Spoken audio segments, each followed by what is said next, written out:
Hello மக்களே! எல்லாரும் எப்படி இருக்கீங்க? சூப்பரா இருப்பீங்க அப்படின்னு நினைக்கிறேன். இன்றைக்கி நான் உங்களுக்கு ஒரு சூப்பரான ஹாரர் கிரைம் த்ரில்லர் நாவல் தான் கொண்டு வந்திருக்கேன். இந்த நாவல் உங்கள் எல்லாருக்குமே ரொம்ப ரொம்ப ரொம்ப பிடிக்கும் அப்படின்னு நினைக்கிறேன். அதுக்கு முன்னாடி என்னோட சேனலை நிறைய பேர் சப்ஸ்கிரைப் பண்ணாமலே பார்த்துட்டே இருக்கீங்க. தயவு செஞ்சு அந்த மாதிரி வியூவர்ஸ் எல்லாம் என்னோட சேனலுக்கு சப்ஸ்கிரைப் பண்ணி சப்போர்ட் பண்ணுங்கள். இந்த நாவலோட ஒன்லைன் சொல்கிறேன். அவன் ஒரு இடத்துக்கு போகிறான். திரும்பி வந்தான். ஆனால் எதுவுமே நடக்கலை அப்படின்னு சொல்ல முடியாது. ஆனால் அதுக்கு பின்னாடி அவன் வீட்டில் நிறைய வித்தியாசங்கள் நடக்க ஆரம்பிச்சிருந்தது. முதல் இரவு அம்மா தூக்கத்துலேருந்து திடீர்னு எழுந்தா. ஏன் எழுந்தான்னு அவளுக்கே தெரியல. ஆனால் யாரோ பார்த்துட்டு இருக்கிற மாதிரி அவளுக்கு தோணுச்சு. அடுத்த நாள் அப்பா சொன்னார், நேற்று இரவு நீ சமையல் பண்ணிகிட்டு இருந்தியா? இல்லையே. ஆனால் அந்த சத்தம் இருந்தது. மூன்றாவது இரவு அவன் படுக்கையில் அசையாமல் படுத்திருந்தான். ஆனால் அவனோட மூச்சு மாதிரியே இல்லை. ஆனால் வீட்டுக்குள்ளே யாரோ இடம் மாறுற மாதிரி சத்தம். காலையில் எல்லாருமே எழுந்தாங்க. ஆனால் எதுவும் கேட்க தோணலை. ஏன்னா ஏதாவது கேட்டால் என்ன பதில் வருமோன்னு எல்லாருக்கும் ஒரு பயம். அவன் மட்டும் அமைதியாக இருந்தான். அவனுக்கு ஏதோ ஒன்று தெரிந்திருந்தது. சிவப்பு கதவு. இந்த கதை இரவில் கேட்குறது இல்லை, இரவில் நினைவுக்கு வர்றது. இப்போ வாங்க அந்த சூப்பரான இன்ட்ரெஸ்டிங்கான நாவலுக்குள்ளே போகலாம். ஆரியன் அந்த காலையில் விழித்ததும் அவனோட மனசுக்குள்ளே முதல்ல கேள்வி எழுந்தது. இன்றைக்கி ஏதாவது நல்ல நியூஸ் வருமா? கிட்டத்தட்ட 8 மாதங்கள் 8 மாதங்களாக அவன் வாழ்க்கை ஒரே மாதிரி தான் சுழன்றுக்கிட்டே இருந்தது. காலை எழுந்ததும் மொபைல் பார்க்குறது, மெயில் ஓப்பன் பண்ணுறது, ஜாப் அப்ளிகேஷன் அனுப்புறது, மறுபடியும் மொபைல் பார்க்குறது. சிவில் இன்ஜினியரிங் படிப்பு முடித்த கையோடு அவன் மனசுக்குள்ளே இருந்த பெரிய கனவுகள் எல்லாம் ஒவ்வொரு ரிஜெக்ஷனுக்கு அப்புறமும் கொஞ்சம் கொஞ்சமாக சுருங்கிக்கிட்டே வந்தது. ஃப்ரெஷர்ஸ்க்கெலாம் இங்கே வேக்கன்சி இல்லைப்பா, எக்ஸ்பீரியன்ஸ் இருந்தால் சொல்லுங்கள், உங்களை நாங்கள் திரும்ப காண்டாக்ட் பண்ணுறோமே. இந்த 3 வரிகள் தான் அவன் கடந்த 8 மாதங்களாக கேட்டுக்கிட்டே இருக்கான். குளியலறை கண்ணாடி முன்னாடி நின்று தன்னை பார்த்துட்டு இருந்தப்போ அவன் கண்களில் தெரிந்த தூக்கம் இல்லாத முகம் மட்டும் இல்லை, நீண்ட காத்திருப்போட சோர்வும் இருந்தது. வெளியில் வந்ததும் அம்மா விளக்கு ஏற்றிட்டு இருந்தாங்க. ஆரியா எழுந்துட்டேல? ஆமாம்மா. காஃபி ரெடிடா. அப்பா நியூஸ் பேப்பர் படிச்சுட்டு இருந்தாரு. அக்கா மொபைலில் ஜாப் சைட்ஸில் ஸ்க்ரோல் பண்ணிகிட்டு இருந்தா. டே, இன்னைக்கு வாக்கின் இருக்குடா, அப்ளை பண்ணியிருக்கேல? நேற்று நைட்டே அனுப்பிட்டேன், அம்மா மெதுவாக சொன்னாங்க. இன்றைக்கி கோவிலுக்கு போய் ஒரு அர்ச்சனை பண்ணலாமா? ஆரியன் எதுவுமே சொல்லலை. அவனுக்கு கடவுள் மேலே நம்பிக்கை இருந்தாலும் இப்போது அவனோட மனசு ப்ராக்டிக்கலாக மாற ஆரம்பிச்சிருந்தது. காஃபி குடிச்சிட்டு இருந்தப்போ மொபைல் வைப்ரேட் ஆனது. Unknown number. இதயம் திடீர்னு வேகமாக அடிச்சது. ஹலோ, ஆரியன் பேசுகிறீங்களா? ஆமாம், ஜெனித் கன்ஸ்ட்ரக்ஷன் கம்பெனிலேருந்து பேசுகிறோம். லாஸ்ட் வீக் இன்டர்வியூக்கு வந்திருந்தீங்கல்ல? அவன் மூச்சை அடக்குனா. ஆமாம், ஜூனியர் சிவில் இன்ஜினியர் போஸ்ட்டுக்கு செலக்ட் ஆகிட்டீங்க, மண்டே ஜாயின் பண்ணணும். அந்த ஒரு வாக்கியம் அவன் காலில் இருந்த பலமே இல்லாதது போல் காற்றுல ஆடிக்கிட்டு இருக்கிறது மாதிரி உணர்ந்தான். Thank you sir, thank you so much. Call கட்டானதும் அவன் கிச்சனுக்குள்ளே ஓடுனா. அம்மா, என்னடா வேலை கிடச்சிடுச்சுமா? அம்மாவோட கை நடுங்குச்சு. உண்மையாவாடா சொல்கிறேன்? ஆமாம்மா, ஜூனியர் சிவில் இன்ஜினியர்மா. அப்பா நியூஸ் பேப்பரை கீழே வச்சார். என்ன கம்பெனிடா? ஜெனித் கன்ஸ்ட்ரக்ஷன்ப்பா. அவர் மெதுவாக சிரித்தார். அக்கா கத்துனா, ஏய் சூப்பர்டா, இன்ஜினியர் சார் வந்துட்டாரு. அடுத்த நாள் வீடு முழுக்க வேறு மாதிரி இருந்தது. ஸ்வீட் வாங்கினாங்க, ரிலேட்டிவ்ஸ்க்கு கால் பண்ணாங்க, பேக்கிங் லிஸ்ட்டெல்லாம் அடுக்குனாங்க. வேலை கிடைச்சது நம்ம சிட்டியில் தான். அதனால் குடும்பமே சிட்டிக்கு மூவ் ஆகிறதா பிளானு. அப்பாவோட பென்ஷனில் இவங்களோட வருமானம் போதுமானதாக இல்லை. இருந்தாலும் இப்போ ஆரியனோட வருமானமும் சேர்ந்து இருக்கிறதுனால அக்காவும் அங்கே சிட்டியில் ஏதாவது வேலைக்கு போகலாம் அப்படின்னு நினச்சா. இதுக்கு இடையில் புரோக்கருக்கு கால் பண்ணி வீடெல்லாம் ரெண்டட் ஹவுஸ் எல்லாம் கன்ஃபார்ம் பண்ணாங்க. அக்ரிமெண்ட்லாம் சைன் பண்ணப்பட்டது. அதுக்கப்புறம் பேக்ஸ் எடுத்து பேக் பண்ண ஆரம்பித்தாங்க. பஸ் ட்ராவல், புது தேர், கேட்டு திறக்கிற தருணம். இப்போ அம்மா தரையை தட்டுட்டு உள்ளே வந்தாங்க. இந்த வீட்டில் எங்களுக்கு எல்லாமே நல்லா தான் நடக்கணும். ஹாலு, 3 பெட்ரூம், கிச்சன் எல்லாமே மெதுவாக செட்டில் ஆனது. அதுக்கப்புறம் கேஸ் இணைப்பு கொடுக்கப்பட்டது. கர்டைன்ஸ்லாம் வாங்கப்பட்டது. சாயந்தரம் போல் பக்கத்தில் இருக்க வீட்டில் பேசினாங்க. பக்கத்தில் இருக்க ஆண்டி டீ கொண்டு வந்து கொடுத்தாங்க. நைட்டு இவங்களுக்கு சிம்பிளான உணவு. தரையில் நியூஸ் பேப்பர் போட்டு எல்லோரும் உட்காந்து சாப்பிட்டாங்க. ஆரியன் அந்த இரவு அவனோட ரூமில் மேட்ரஸில் படுத்துக்கிட்டு சீலிங்கை பார்த்தான். பல மாத போராட்டம், முதல்ல கிடைச்ச வேலை, ஃபேமிலியோடு வந்துட்டோம். அவன் கண்கள் மெதுவாக முடினது. நாளைக்கு அவன் ஒரு இன்ஜினியர்.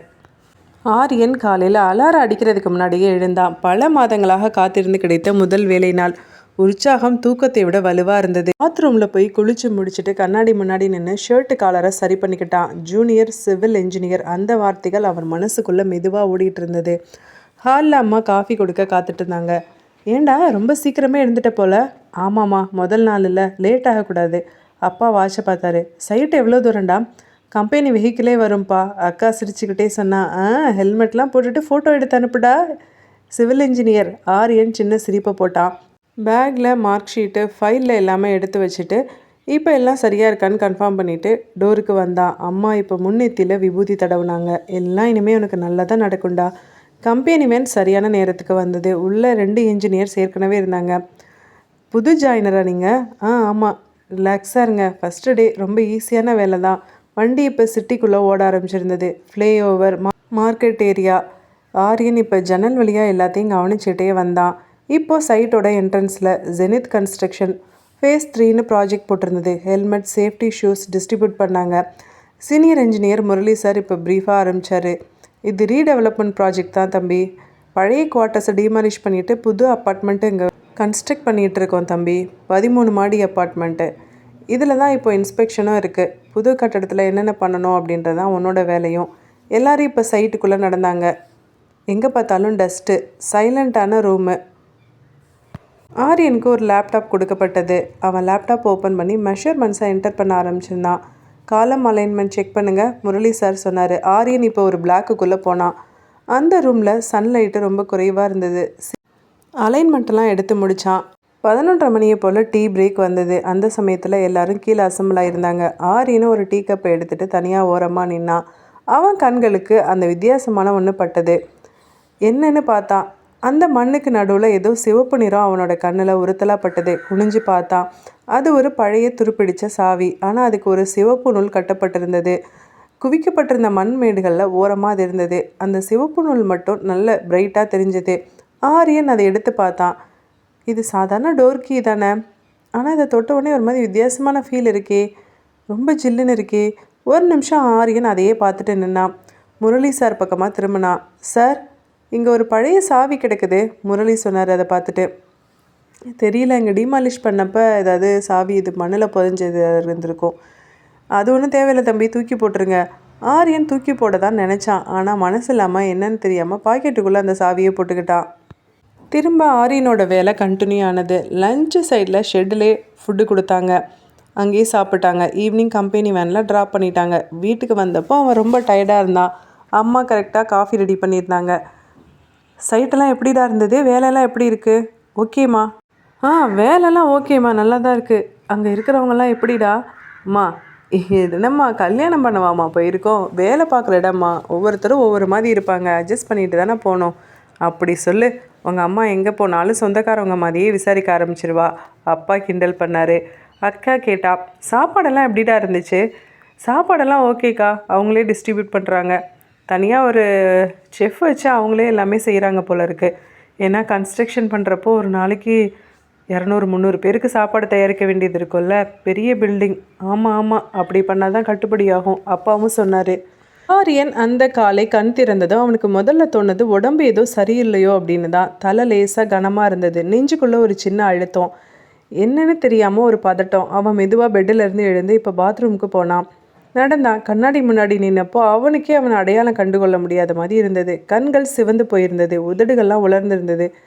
சரியான தூக்கம் இல்லை போல இருக்குது. அவன் தன்னைத்தானே சமாதானப்படுத்திக்கிட்டான். முகம் கழுவிட்டு வெளியில் வந்ததும் அம்மாவோட குரல் கேட்டது. ஆரியா, காஃபி ரெடியாக இருக்குடா. அவன் கிச்சனுக்குள்ளே போனான். அம்மா டம்ளரை அவன் கையில் கொடுத்தாங்க. என்னடா இது, முகம்லாம் ரொம்ப டயர்டாக இருக்குது. ஒன்றும் இல்லைம்மா, நேற்று சைட்டில் ரொம்ப தூசிம்மா, அதான் போல். அப்பா நியூஸ் பேப்பர் படிச்சுட்டு இருந்தார். ஆமாம், சிவில் இன்ஜினியர் அப்படின்னா அந்த மாதிரி தூசி, டஸ்ட் அலர்ஜிலாம் ஒத்துக்காது தான். இருந்தாலும் வேலை பண்ணி தானே ஆகணும். கொஞ்சம் பார்த்து மாஸ்க் ஏதாவது போட்டுக்கோடா. அக்கா அவனை இப்போ மேலேருந்து கீழே வரைக்கும் பார்த்தான். இன்ஜினியர் சாருக்கு ஃபஸ்ட் வீக் சின்ட்ரோம் போல் இருக்குது. அவன் மெதுவாக சிரித்தான். ஆனால் அந்த சிரிப்பில் வழக்கமான லைட்னஸ் இல்லை.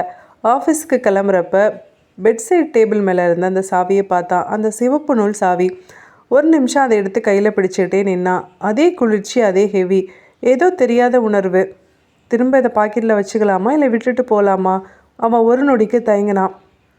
அதுக்கப்புறம் எதுவும் யோசிக்காமல் அதை பேக்கில் போட்டு ஜிப்பை அடித்தான். கம்பெனி வேன் வந்தது. Site routine, measurements, photos, meetings, lunch, evening return. ஆனால் அந்த நாள் முழுக்க ஆரியனுக்கு ஒரு விஷயம் மட்டும் கிளியராக இருந்தது. அவன் மனசு இப்போ வேலை மேலே ஃபோக்கஸ் ஆகலை. அடிக்கடி அவன் பேக்கை தொட்டு பார்த்துக்கிட்டே இருந்தான். அந்த சாவி இருக்கான்னு. அவன் கண்ணே அதை தேடுற மாதிரி தான் இருந்தது. வீட்டுக்கு வந்ததும் அம்மா அவனை கவனிச்சாங்க. வழக்கத்துக்கு மாறாக அவன் நேராக ரூமுக்கு போனான். காஃபி கூட குடிக்கல. பெட்டில் உட்காந்துக்கிட்டு மொபைல் பார்த்தான். அம்மா கிச்சன்லேருந்து கூப்பிட்டாங்க. ஆரியா, காஃபி வச்சுருக்க. இப்போ வேண்டாம்மா. அந்த பதில் அவங்களோட காதுக்கு புதுசாக இருந்தது. காஃபினா அந்த வீட்டில் எல்லாருக்குமே அவ்வளோ ஒரு பிரியம். இரவு உணவு எல்லாரும் ஃப்ளோரில் உட்காந்துருந்தாங்க. ஆரியன் மட்டும் அமைதியாக சாப்பிட்டான். அக்கா மெதுவாக கேட்டா, என்னடா சைட்டில் ரொம்ப வேலை போல் இருக்குது? அப்படிலாம் ஒன்றும் இல்லை. அந்த ஒரு வார்த்தையை அம்மா கவனிச்சாங்க. அவன் கண்கள் அடிக்கடி அந்த கார்னரை நோக்கி போயிட்டு இருந்தது. அவன் சாப்பிட்ட கை இப்போ லேசாக நடுங்கினது. அந்த இரவு ஆரியன் தூங்குறப்ப அவனுக்கு ஒரு கனவு வந்தது. ஒரு மூடிய கதவு, அதுக்கு பின்னாடி யாரோ அழுகிற சத்தம். அவன் கதவை திறக்கிறதுக்கு முயற்சி பண்ணுறான். ஆனால் அந்த சிவப்பு நூல் அவன் விரல்களை சுற்றி கட்டிக்கிட்ட மாதிரி. இப்போ அவன் எழுந்து உக்காந்தான். ஒரே வியர்வை. அவனோட நெஞ்சு துடிப்பு அதிகமாக இருந்தது. டேபிள் மேலே இப்போ அந்த சாவி இருந்தது. அவன் உறுதியாக நினச்சான், நான் அந்த சாவியை பேக்கில் தானே போட்டு வச்சேன். எப்படி இது டேபிளில் இருக்குது? ஆனால் எப்படி இதுங்க வந்தது? இப்போ அவன் எழுந்து சாவியை எடுத்தான். அந்த நிமிஷம் அவன் காதுக்குள்ளே ஒரு சின்ன மூச்சு சத்தம். அவன் உடம்பு முழுக்க ஒரு மாதிரி புல்லரிப்பான உணர்வு. திரும்பி பார்த்தான். எதுவும் இல்லை, ஃபேன் சத்தம் மட்டும்தான். இப்போ அவன் மெதுவாக படுத்தான். ஆனால் தூக்கம் வரலை. அவன் வாழ்க்கை மெதுவாக மாற ஆரம்பிச்சிருந்தது அவனுக்கே தெரியாமல். அந்த இரவு ஆரம்பத்தில் சாதாரணமாக தான் இருந்தது. அம்மா கிச்சனில் பாத்திரம் கழுவிட்டு இருந்தாங்க. அப்பா ஹாலில் டிவி பார்த்துட்டு இருந்தார். அக்கா ஃபோனில் பேசிக்கிட்டே ரூம்குள்ளே போயிட்டா. ஆரியன் மட்டும் பெட்டில் படுத்துக்கிட்டே சீலிங்கை பார்த்துட்டு இருந்தான். அவன் கண்ணு மூடி இருந்தது, ஆனால் தூக்கம் வரல. மனசுக்குள்ளே ஏதோ சத்தம் இல்லாத அலைப்பாயல் போல் ஓடிக்கிட்டே இருந்தது. அந்த சாவி, அந்த சிவப்பு நூல் கட்டிய சாவி, இப்போ அது டேபிள் மேலே தான் இருக்குது அப்படின்னு அவனுக்கு தெரியும். ஆனால் அவன் கண்ணு அதை பார்க்காம இருந்தாலும் அவனோட மனசு அதை விடாமல் பிடிச்சிக்கிட்டு தான் இருந்தது. நேரம் கொஞ்சம் கொஞ்சமாக நகர்ந்தது. 10 மணி. அப்பா டிவி ஆஃப் பண்ணார். என்னம்மா சமையல் வேலையெல்லாம், கிச்சன் வேலையெல்லாம் முடிச்சிட்டியா? முடிச்சிட்டேங்க. அம்மா கிச்சன் லைட்டாக அணைத்தாங்க. வீடு இப்போ அமைதியாக மாற ஆரம்பிச்சிருந்தது. ஃபேன் சத்தம் மட்டும்.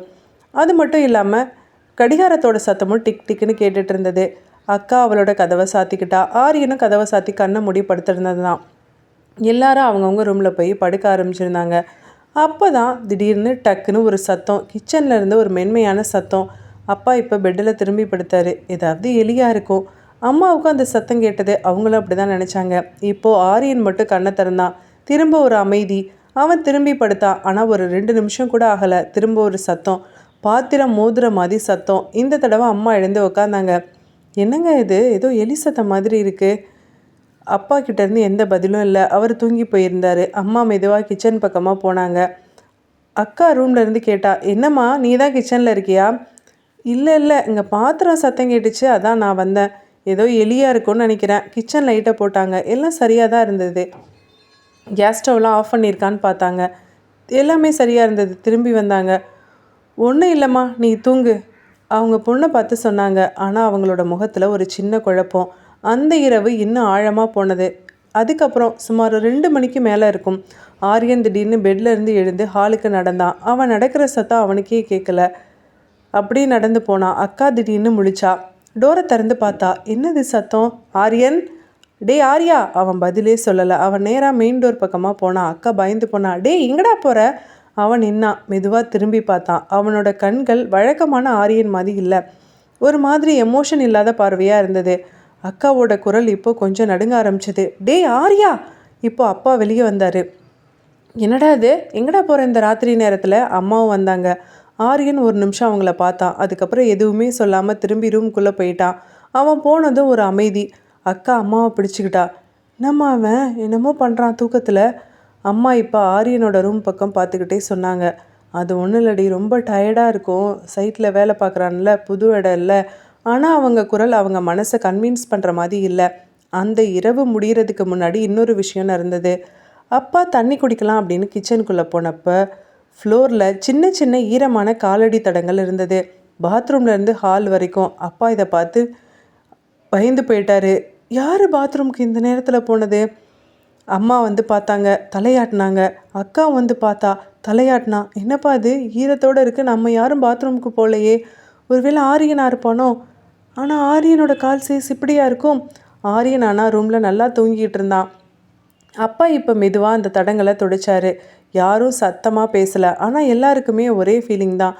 இந்த வீடு இந்த இரவு சாதாரண இல்லை. அந்த மூலையில் அந்த டேபிள் மேலே அந்த சிவப்பு நூல் கட்டின அந்த பழைய சாவி மெதுவாக அப்படியே சத்தம் இல்லாமல் எல்லாத்தையும் பார்த்துக்கிட்டு இருந்தது போல் இருந்தது. அந்த இரவுக்கு பின்னாடி வீட்டுக்குள்ளே ஏதோ ஒன்று மாறி போனது போல் இருந்தது. அது கண்ணுக்கு தெரிகிற மாற்றம் இல்லை. ஆனால் காற்றுல, சத்தத்தில், மனுஷங்களோட பார்வையில் எங்கெங்கோ ஒரு அசௌகரியம் ஒளிஞ்சு கிடந்தது. அம்மா முதல் நாளிருந்தே அதை உணர ஆரம்பிச்சிருந்தாங்க. ஆரியன் பேசுகிற விதமும் மாறி இருந்தது. அவனோட சிரிப்பு கூட குறைந்திருந்தது. அவனோட கண்கள் அடிக்கடி வெறுமையாக எங்கேயோ பார்த்துட்டே நின்னது. காலையில் ஆஃபீஸ்க்கு கிளம்புறப்போ அம்மா அவனோட நெத்தியில் கொஞ்சம் அதிகமாக விபூதி பூசினாங்க. ஆரியா, ராத்திரி எதுவும் தூக்கம் சரியாக வரலையா என்ன? அப்படியெல்லாம் இல்லைம்மா, நல்லாதாம்மா தூக்கம் வருது. அவன் சொல்கிற விதம் இயல்பாக இல்லை. அவங்க மனசுக்குள்ளே ஒரு சின்ன நடுக்கம் ஓடுனது. அவன் வெளியில் போனதும் அம்மா நேராக சாமி அறைக்குள்ளே போய் விளக்கு ஏற்றுனாங்க, குங்குமம் எடுத்தாங்க, விபூதி வச்சாங்க, கண்களை மூடி உட்காந்தாங்க. கடவுளே, எங்களோட பிள்ளைங்களுக்கு எதுவும் ஆகக்கூடாது. ஏதாவது கண்ணு கிண்ணு பட்டுச்சோ என்னமோ, இல்லை யாராவது தீய பார்வை போட்டிருக்காங்களோ. இப்போ அம்மாவோட குரல் குலுங்க ஆரம்பிச்சிருந்தது. அந்த நாள் மதியம் பக்கத்து வீட்டில் இருக்கிற அந்த ஆண்டி வந்தாங்க. என்னாச்சுக்கா, உங்கள் முகமே சரியில்லை, ஏதாவது பிரச்சனையா என்ன? அம்மா கொஞ்சம் நேரம் தயங்கினாங்க. அதுக்கப்புறம் மெதுவாக சொன்னாங்க, இல்லை இல்லை ரஞ்சிதம், என் பையன் ராத்திரிலாம் எழுந்து நடக்கிறான், பேசுகிறான், கண்ணு வேற மாதிரி இருக்குது. இப்போ பக்கத்து வீட்டு ரஞ்சிதா ஆண்டி உடனே முகத்தை சீரியஸாக வச்சுக்கிட்டாங்க. அப்படியா, ஏதாவது சைட்டில் போய் பயந்துருப்பானோ என்னமோ? இது ஏன் சொல்கிறேன்னா, இந்த மாதிரி சைட்டு வேலைக்கு போகிறவங்களுக்கு தான் நிறைய இந்த மாதிரியெல்லாம் விஷயம் நடக்குது. ஏன்னா சுடுகாட்டு மேலே வீடை கட்டுறானுங்க. அப்போ காற்று கருப்பு ஏதாவது பட்டுச்சுன்னா, இப்போ இருக்கிற எல்லா அப்பார்ட்மெண்ட்டும் சுடுகாட்டு மேலே தான் வீடை கட்டுறாங்கன்னு சொல்கிறாங்க. அங்கே என்ன தீய சக்தி இருந்துச்சோ என்னமோ. ரஞ்சிதமத்தை சொல்லவும் அம்மாவுக்கு பயம் இன்னும் அதிகமாகிடுச்சு. நீங்கள் நல்லா விசாரிச்சிங்களா? இப்போ அவன் வேலைக்கு போகிற இடத்துக்கு முன்னாடி பழைய இடத்துல என்ன இருந்துச்சான்? இல்லை, அது ஏதோ ஒரு அப்பார்ட்மெண்ட்டு ஹவுசிங் போர்டு தான் இருந்ததா சொன்னான். அம்மா இப்போ சொன்னான். தெரியலக்கா, இப்போ உள்ள காலத்தில் பழைய கட்டிடங்களை இடித்து கட்டுறாங்கல்ல, அதில் தான் தேவையில்லாத விஷயம்லாம் நடக்குது. அவன் ஒருவேளை ராத்திரி நேரம் வெளியில் போயிருப்பானோ? அம்மா குழப்பமாக பார்த்தாங்க. வெளியே வா? ஆமாம், ராத்திரிக்கு எங்கேயாச்சும் போயிருந்தான்னு வைங்களேன், சில நேரம் அந்த பயம் கூட மனசுலேயே உட்காந்துக்கும். அம்மாவோட மனசு இன்னும் இறுக்கமாக ஆனது. இல்லைனா வீட்டுக்கு யாராவது கண்ணு கிண்ணு போட்டிருப்பாங்க. சாமி அறையில் நல்லா விளக்கு ஏற்றுங்கக்கா, நாளைக்கு எதுக்கும் ஒரு 8 கோயிலுக்கு கூட்டிகிட்டு போங்க, ரஞ்சிதம் ஆண்டி சொல்லிட்டு போயிட்டாங்க. இப்போ அந்த வார்த்தைகள் அம்மாவுக்கு கொஞ்சம் ஆறுதலாக இருந்தது. இருந்தாலும் அது இன்னும் பயத்தையும் கொடுத்தது. ஆரியனுக்கு இந்த மாதிரி காற்று கருப்பு எதுவும் பட்டிருக்குமோ?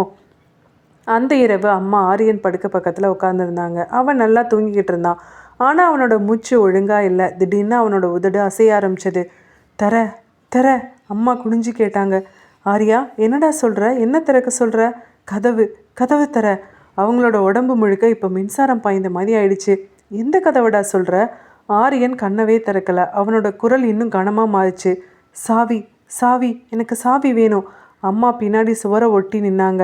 அந்த டேபிள் மேலே இருந்த சிவப்பு நூல் கட்டின அந்த பழைய சாவி மெதுவாக இப்போ கீழே விழுந்தது. டிக்குன்ற சத்தத்தோட. அந்த வீட்டு சத்தம் அந்த வீட்டில் மற்ற சத்தத்தை விட பெருசாக இருந்தது. அம்மா கையால் வாயை மூடிக்கிட்டாங்க. அவங்களோட கண்ணில் கண்ணீர். ஆரியன் இப்போ அப்படியே தூங்கிக்கிட்டு இருந்தான். அவன் முகத்தில் ஒரு ஸ்ட்ரேஞ்சான அமைதி இருந்தது. அந்த இரவு அம்மா மட்டும் கண்ணை மூடலை. அவங்க மனசில் ஒரே ஒரு முடிவு, நாளைக்கு நம்ம கோவிலுக்கு போகணும். அடுத்த நாள் கோவிலுக்கு போகிறதுக்கான எந்த பாசிபிலிட்டிஸும் இல்லை. ஆரியன் அன்றைக்கி வேலைக்கு போயிட்டான். வெள்ளிக்கிழமை அழைச்சிட்டு போகலாம் அப்படின்னு அம்மா பிளான் பண்ணியிருந்தாங்க. அந்த வீட்டில் இரவுகள் இனிமேல் சாதாரணமாக இல்லை அப்படின்றது அம்மாவுக்கு புரிந்திருந்தது. ஒவ்வொரு இரவும் ஒரு வித்தியாசமான அமைதியோடு தொடங்கினது. அந்த அமைதி காற்றில்லாத அமைதி, மூச்சு அடக்கி காத்திருக்கிற மாதிரி அமைதி. அம்மா சாமி அறையில் விளக்கு ஏற்றிட்டு இருந்தாங்க. அப்பா ஹாலில் உட்காந்து டிவி பார்த்துட்டு இருந்தார். ஆரியன் ரூமில் படுத்துட்டு இருந்தான். அக்கா மட்டும் பெட்டில் உட்காந்துட்டு ஃபோன் பார்த்துட்டு இருந்தா. நேரம் 10 மணியே கிடந்தது. அப்பா டிவி ஆஃப் பண்ணார். அம்மா கிச்சன் வேலைகளை முடித்தாங்க. லைட்டெல்லாம் ஒன்று ஒன்றா அணைந்தது. ஃபேனோட சத்தம் மட்டும்தான், கிளாக்கோட சத்தம் மட்டும். வீடு மெதுவாக இப்போ இருட்டுக்குள்ளே போனது. அக்கா பிளாங்கெட்டை எடுத்து மூடிக்கிட்டு கண்ணை மூடினா. ஆனால் தூக்கம் வரல. ஒரு 12 மணி இருக்கும். மூளைக்குள்ளே இன்னும் அம்மா அழுத முகம்தான் அவளுக்கு ஓடிக்கிட்டே இருந்தது. அப்போ தான் ஸ்ரக் அப்படின்னு ஒரு சத்தம். அவளோட ரூம் டோர் பக்கத்தில் ஏதோ இழுக்கிற மாதிரி. அக்காவோட உடம்பு முழுக்க இருக்குச்சு. இப்போ அவள் பில்லவோ இறுக்கமாக பிடிச்சிக்கிட்டா. இப்போ திரும்ப அந்த சத்தம் ஸ்க்ரிக் ஸ்கிர்க் அப்படின்னு ஒரு எலி சத்தம் மாதிரி இல்லை, மெதுவாக திட்டமிட்டு இழுக்கிற மாதிரி இருந்தது. அக்கா கண்ணை மூடிக்கிட்டா. ஆனால் அடுத்த நொடியே ஹாலில் இருந்து மென்மையான அழுகை சத்தம். ஒரு பொண்ணு அழுகிற மாதிரி. அக்காவோட இதயம் நெஞ்சு கிடிச்ச மாதிரி ஆயிட்டது. அவள் மெதுவாக எழுந்து டோருக்கு போனான். டோரில் ஒரு சின்ன கேப்பை திறந்தா. ஹாலில் ரொம்ப இருட்டாக இருந்தது. மூன்லைட் மட்டும் ஜன்னல் வழியாக வந்துட்டு இருந்தது. அந்த கார்னரில் யாரோ உட்காந்துட்டு இருந்த மாதிரி ஷேடோ இருந்தது. அக்கா வாயை கையால் மூடிக்கிட்டா. அம்மா, அம்மா, நீயா இருக்க எங்க? அவள் மெதுவாக சொன்னான். எந்த பதிலும் இல்லை. அடுத்த நொடியே அந்த ஷேடோ இப்போ மறைந்தது. அக்கா இப்போ திரும்ப பெட்டுக்கு ஓடினா. பிளாங்கெட்டுக்குள்ளே திரும்ப போய் நடுங்கிக்கிட்டே படுக்க ஆரம்பிச்சிருந்தா. அக்காவோட கண்கள்லேருந்து தண்ணீர் ஓட ஆரம்பிச்சிருந்தது. காலையில் அக்கா கண்கள் வீங்கிய நிலையில் கிச்சனுக்கு வந்தா. அம்மா உடனே கவனிச்சா. என்னடியாச்சு, உன் கண்ணால் அப்படி வீங்கி போயிருக்கு? அக்கா கிச்சன்லேயே உட்காந்து திடீர்னு அழ ஆரம்பிச்சிட்டா. அம்மா, நம்ம வீட்டில் ஏதோ வித்தியாசமாக நடக்குதுன்னு நீ பயந்துக்கிட்டே இருந்தல்லம்மா. நீ அழுததை கூட நான் யோசிச்சுட்டே இருந்தேம்மா. சரி விட்ரி, அது ஒன்றும் இல்லை. அதுக்கே நீ பயப்படுற? இல்லைம்மா, நேற்று ராத்திரிலாம் ஹாலில் யாரோ உட்காந்து அழுகிற மாதிரி சத்தம் கேட்டுதும்மா. அம்மா இப்போ அப்படி உறைஞ்சி போயிட்டாங்க. அதுக்கப்புறம் ஒரு நிழல் மாதிரி தெரிஞ்சதுமா அந்த மூலையில். அக்காவோட குரல் உடைஞ்சது. இப்போ அப்பாவும் இந்த பேச்சை கேட்டுட்டு இருந்தாரு. ஆரியன் அமைதியாக இருந்தான். அக்கா அம்மாவை பிடிச்சிக்கிட்டா. அம்மா, எனக்கு பயமாக இருக்குமா. இந்த வீட்டில் ஏதோ பிரச்சனை இருக்கோம்மா. நம்ம இந்த வீட்டை விட்டு போயிடலாமா. எனக்கு இந்த வீடு சரியாக படலைம்மா. அம்மா அவளை கட்டி பிடிச்சிக்கிட்டாங்க. அப்பா இப்போ ஜன்னல் பக்கமாக பார்த்தாரு. அந்த வீடு அமைதியாக இருந்தது. ஆனால் உள்ளுக்குள்ளே பயம் ஓட ஆரம்பிச்சிருந்தது. இன்னைக்கு கோயிலுக்கு போகலாண்டா அம்மா சொல்ல. ஆரியன், அம்மா லீவு போட முடியாதும்மா. இப்போ தானம்மா வேலையில் ஜாயின் பண்ணியிருக்கேன். நான் சாயந்தரம் வந்தோடனே போகலாம்மா. இப்போது அப்பா கூட ஆரியனோட பதிலை ஒத்துக்கிட்டாரு. ஆமாம் ஆமாம், அவன் போயிட்டு வரட்டும். சாயந்தரம் எல்லாரும் சேர்ந்து கோயிலுக்கு போகலாம். ஆனால் அவன் போன பின்னாடி யாருமே அந்த வீட்டில் சாப்பிட்றதுக்கு மனசே வரல. சாப்பாடு பாத்திரங்கள் அப்படியே குளிர்ந்துட்டு இருந்தது. இன்னும் அம்மா சமையலறையில் நின்றுட்டு இருந்தாங்க. அவங்க கையில் இருந்த கரண்டி கூட அசையலை. அவங்க மனசுக்குள்ளே ஓடிக்கிட்டு இருந்தது ஒரே ஒரு விஷயந்தான். இன்றைக்கே இந்த விஷயத்த சரி பண்ணணும். அப்பா சொன்னார், நீ ஏன் இதையே யோசிச்சுட்டு இருக்க, விடு. இன்றைக்கி தான் சாயந்தரம் கோயிலுக்கு போக போகிறோமே. அம்மா அதுக்காகவே காத்திருந்தது மாதிரி தலையாட்டினாங்க. கண்டிப்பாக சாயந்தரம் கோயிலுக்கு போகிறோங்க. அதுக்கு ஏன் நீ இப்படி இருக்க? சாப்பிடலாமே. இல்லைங்க, எனக்கு பசியே இல்லை. நான் வேணா உங்களுக்கு சாப்பாடு வைக்கிறேன். எனக்கு எதுவும் வேணாம்மா, எனக்கு சாப்பாடே வேணாம். அக்காவும் இப்போ திக்பிரமை பிடிச்சது போல் உட்காந்துருந்தா. யாருக்குமே சாப்பிட்றதுக்கு மனசே வரல. எப்படா சாயந்தரம் வரும்னு காத்துக்கிட்டு இருந்தது போல் இருந்தது. ஈவினிங் ஆரியன் வந்தான். ரெஃப்ரெஷ் ஆனான். அவன் எதுவும் பேசலை. ஹாலில் வந்து உக்காந்தான். அவனோட கண்கள் சோர்வாக இருந்தது. அக்கா அவனை பார்த்தா. அவன் பார்வையில் பழைய ஆரியன் இல்லை. அம்மா இப்போ பூ வாங்க பக்கத்து கடைக்கு போயிட்டு வந்தாங்க. சாமிக்கு தேவையான பூக்கள் வாங்கிட்டு வந்தாங்க. கூடவே ஒரு பெரிய எலுமிச்சை, பூஜை சாமான்கள். வீட்டில் விளக்கு ஏற்றிட்டு கோவிலுக்கு கிளம்ப தயாரானாங்க. ஆட்டோ பிடிச்சு கோவில் போனாங்க. அது ஒரு பெரிய கோவில் இல்லை. நகரத்தின் ஓரத்தில் இருக்கிற பழைய அம்மன் கோவில். சுற்றி மரங்கள், முன்னாடி குளம். உள்ளே போகிறப்பயே கற்பூர வாசனை. அம்மா முதல் படி வச்சதும் தரையை தொட்டு கும்பிட்டாங்க. ஆரியன் பின்னாடி வந்தான். அவனுக்கு தலை சுற்றுற மாதிரி இருந்தது. அவன் கண்ணு அடிக்கடி மூடிக்கிட்டே இருந்தது. இப்போ அக்கா தான் அவனை பிடிச்சு கேட்டான். டே ஆரியா, ஓகே தானடா? என்னடா ஒரு மாதிரி பண்ணுற? ஒன்றும் இல்லை. ஆனால் அந்த பதில் உறுதியாக இல்லை. இப்போ அம்மா பக்கத்தில் தேங்காய், பூ, பழம் எல்லாம் வாங்கி ஒரு பிரசாத தட்டும் வாங்கினாங்க. அர்ச்சனை டிக்கெட் எடுத்தாங்க. அப்பா பக்கத்தில் நின்னார். இப்போ அக்கா அம்மா பக்கத்தில் வந்தா. அம்மா, இங்கே வந்தால் எல்லாம் சரியாயிரும்ல? ஒன்றும் பிரச்சனை இல்லை, எல்லாம் சரியாயிரும். ஆரியன் மட்டும் இப்போ தனியாக நின்னான். அவன் பாக்கெட்டில் அந்த சிவப்பு நூல் கட்டின சாவி இருந்தது. அவன் அறியாமலே அதை கையில் பிடிச்சிக்கிட்டு இருந்தான். அர்ச்சனை நேரம் வந்ததும் பூசாரி கையை நீட்டினார். அம்மா பெயர் சொன்னாங்க, ஆரியன். அந்த பெயரை கேட்டதும் பூசாரி ஆரியர் பக்கம் பார்த்தாரு. பையனை முன்னாடி வர சொல்லுங்கம்மா. ஆரியன் மெதுவாக முன்னாடி வந்தான். பூசாரி கையில் விபூதி எடுத்தார். அப்போதான் அவரோட முகம் மாறினது. தம்பி, உன் கையில் என்னப்பா வச்சுருக்க? ஆரியன் தயங்கி அந்த சாவியை காமிச்சான். சிவப்பு நூல் கட்டின பழைய சாவி. அந்த நிமிஷம் பூசாரியோட கை நடுங்க ஆரம்பிச்சது. தம்பி, இதை எங்கே எடுத்த? சைட்டில் கிடச்சிது. பூசாரி சாவியை தொடவே இல்லை. அவர் பின்னாடி ஒரு படி போனார். இந்த பொருள் உங்கள் வீட்டுக்கு வரவே கூடாது தம்பி. அம்மா பதறினாங்க. என்ன சாமி, இதுக்கு சுத்தம் இல்லைம்மா. யாரோ உயிரோடு இல்லாதவங்களோட சம்மந்தம் இருக்குது. அக்கா அழ ஆரம்பித்தா. அப்பா குரலை தாழ்த்தி கேட்டார், ஒருவேளை இதனால தான் அவன் இப்படி இருக்கானோ? பூசாரி தலையாட்டினார். உடனே இந்த கோவிலே விட்டுட்டு போயிடுங்க. அதோ அந்த கோவில் ஓரத்தில் இருக்க கிணத்துல போட்டுருங்க. அம்மா ஆரியன் கையை பிடிச்சாங்க. ஆரியா, அதை குடுடா. ஆரியன் சாவியை விடவே இல்லை. இப்போ அவனோட கண்ணு திடீர்னு செவந்தது. அம்மா வேண்டாம்மா. அந்த குரல் ஆரியனோட குரல் இல்லை. அம்மா கத்துனாங்க. அடுத்த நொடியே ஆரியன் இப்போ தரையில் மயக்கம் போட்டு விழுந்தான். கோவில் முழுக்க சத்தம், மணிகள் அடித்தது. பூசாரி கையில் தீர்த்த எடுத்து அவன் மேலே தெளிச்சாரு. அக்கா அழுதுகிட்டே சொன்னா, ஆரியா எந்திரிடா. அம்மா அவன் தலையை மடியில் வச்சுக்கிட்டாங்க. அவன் மெதுவாக கண்ணை திறந்தான். அம்மா, எனக்கு ரொம்ப தலை வலிக்குதுமா.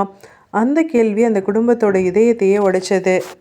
கோவிலின் வாசலில் ஆரியன் தரையில் விழுந்து கிடந்த அந்த நிமிஷம் அந்த குடும்பத்தோட நேரம் அப்படியே நின்ன மாதிரி இருந்தது. அம்மா அவன் தலையை தன்னோட மடியில் வச்சுக்கிட்டாங்க. அம்மாவோட முகம் ரொம்ப கலவரமாக மாறி இருந்தது. ஆரியனோட உதடு கூட லேசாக நடுங்கினது. அக்கா அழுதுகிட்டே சொன்னா, டேய் ஆரியா, கண்ணை தரடா, கண்ணை தரடா.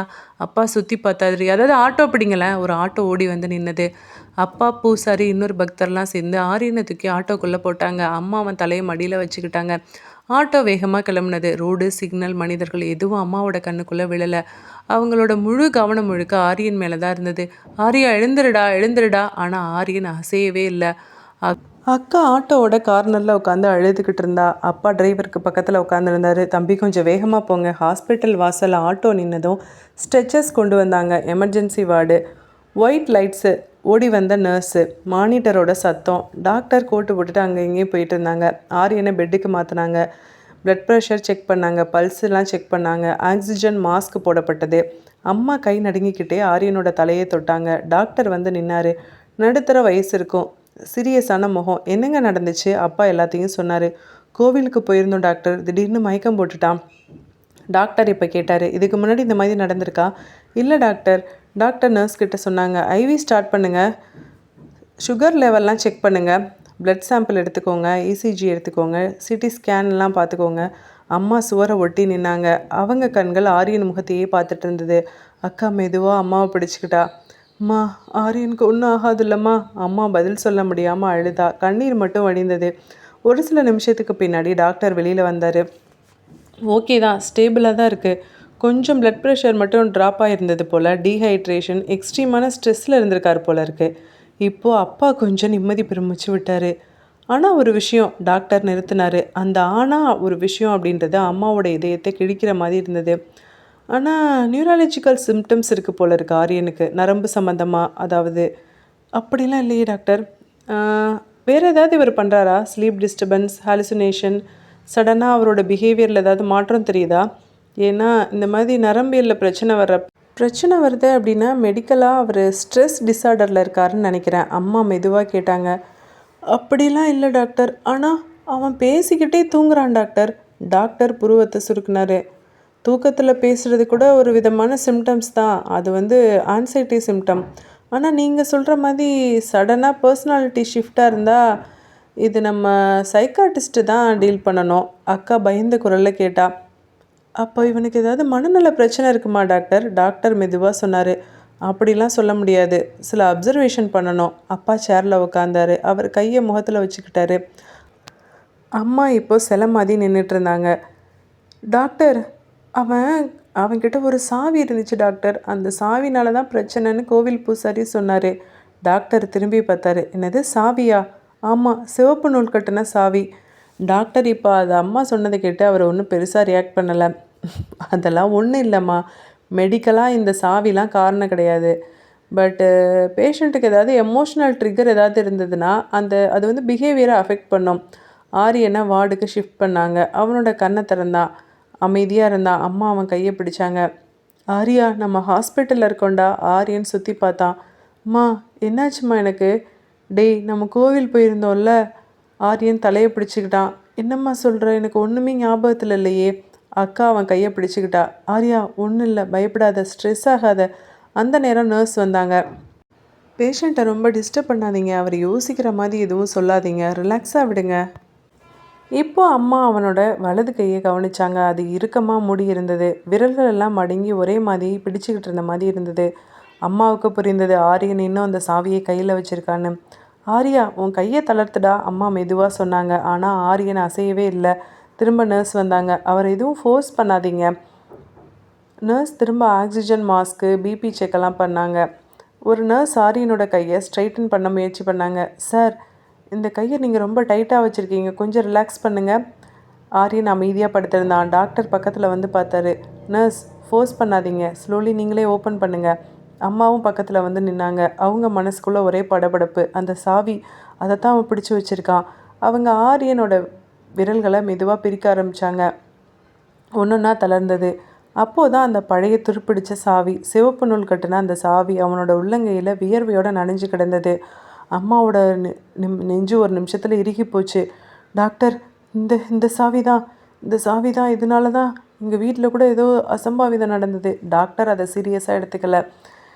நீங்கள் நினைக்கிற மாதிரிலாம் ஒன்றும் இல்லை, இது உங்கள் பையனுக்கு வந்த ஸ்ட்ரெஸ் டிஸார்டர் தான், ஹாலுசினேஷன் தான். சாவிக்கும் இதுக்கும் ஒன்றும் சம்மந்தம் இல்லை. இல்லை டாக்டர், இதை கோவிலை விட சொல்லியிருந்தாங்க பூசாரி. டாக்டர் இப்போ பெருசாக அதை எடுத்துக்கல. நீங்கள் அப்புறமா கோவிலில் போய் இதை கொடுத்துக்கோங்க. ஃபஸ்ட்டு உங்கள் பையன் உடம்பு சரியாகட்டும், ஸ்டெபிலைஸ் ஆகட்டும். இந்த சாவியை நான் இந்த லாக்கரில் போட்டு வைக்கிறேன். நீங்கள் போகிறப்ப எடுத்துகிட்டு போகலாம். லேட்டராக பார்த்துக்கோங்க. இதெல்லாம் சொன்னபடி டாக்டர் அங்கேருந்து ஒரு ட்ராவில் அந்த சாவியை போட்டுட்டு போயிட்டாரு. அந்த நர்ஸ் ஐவி ஃபினிஷ் பண்ணிவிட்டு பிளாங்கெட்டை அட்ஜஸ்ட் பண்ணாங்க. அம்மா ஆரியனை பார்த்துட்டு இருந்தாங்க. அக்கா அழுதுட்டு இருந்தா. இப்போ அப்பா டாக்டர்கிட்ட போய் அடுத்து என்ன பண்ணுறதுன்னு கேட்டுட்டு இருந்தாரு. ஆரியன் வார்டுக்குள்ளே ஷிஃப்ட் ஆனதும் அவனோட உடம்புல ஐவி ட்ரிப் ஓட ஆரம்பிச்சிருந்தது. மானிட்டரில் ஹார்ட் ரேட் ஸ்டெடியாக காமிச்சிட்டு இருந்தது. அம்மா அவன் படுக்கை பக்கத்தில் நின்றுட்டு இருந்தாங்க. அவங்களோட கண்ணு ஒரு நிமிஷம் கூட அவன் முகத்தை விட்டு விலகலை. அக்கா கார்னர் சேரில் உட்காந்துருந்தா. அப்பா நர்ஸ் கிட்ட டிஸ்சார்ஜ் பண்ணுற ஃபார்மாலிட்டிஸ் பற்றி கேட்டுட்டு இருந்தாங்க. டாக்டர் இப்போ கேஸ் ஷீட்டில் நோட்ஸ் எழுதிட்டு இருந்தார். அப்போது தான் நர்ஸ் மெதுவாக வந்து டாக்டர்கிட்ட ஒரு விஷயம் சொன்னான். டாக்டர் இப்போ தலையை தூக்கி பார்த்தாரு. என்ன? நர்ஸ் இப்போது ஆரியனோட பெட்டு பக்கம் இருந்த டேபிளில் காமிச்சா. அங்கே ஆரியன் தலகாணி பக்கத்தில் அந்த சிவப்பு நூல் கட்டின அந்த பழைய சாவி. இப்போ டாக்டர் உறைஞ்சி போயிட்டாரு. இதை நான் அந்த ரூமில் ட்ராயர்லெல்லாம் போட்டேன். இதை யார் அங்கேருந்து இதை எடுத்துகிட்டு வந்தது? அம்மா திரும்பி பார்த்தாங்க. அவங்க முகமே இப்போ உறைஞ்சி போயிடுச்சு. டாக்டர், அது அங்கே தான் இருந்தது. நாங்கள் யாரும் எடுத்துகிட்டு வரல இந்த ரூமுக்கு. அக்கா இப்போ சேர்லேருந்து எழுந்தா. அதுவாக எப்படி திரும்ப வந்திருக்கும்?